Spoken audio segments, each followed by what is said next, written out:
再来看台湾经济研究院公布12月份的景气报告哦，因为年底了，再加上新青的安心房屋贷款的影响，因建业务对未来半冬的景气是真看好。服务业务嘛，因为最近来台湾的旅客人数有成长，所以对景气嘛是真乐观。也毋过制造业因为受到中美经济影响哦，未来看景气是较保守。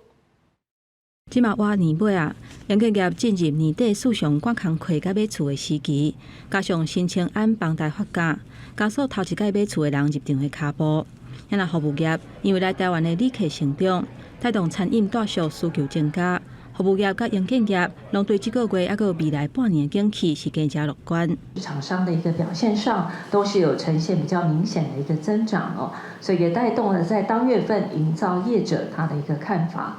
而在未来半年的部分，那么由于在明年的公共工程，当然整体在预算上渴望达到5886亿，那么也是持续维持在高档。甲营建业的营业气候点无同，结束2个月降价态势。11月份，制造业营业气候测验点是93.20点，小可减0.57点，连落2届，不过幅度并无大。主要原因是美中两大经济体无确定性也是真悬，加上中东紧张的局势压悬，所以对未来半年的景气看法也是较保守。占我们台湾比重2/3的电子产业，目前看法没有太大的松动。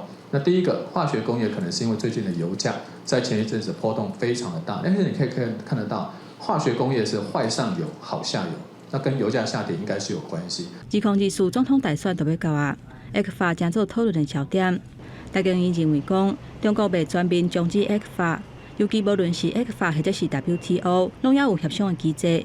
因为中国最近各方面取消12项石化产品优惠的关税，分析拢是成熟的制品，厂商已经开始分散市场。台湾即马出口去中国的比例差不多是33.9%，嘛已经渐渐减少。记者综合报道。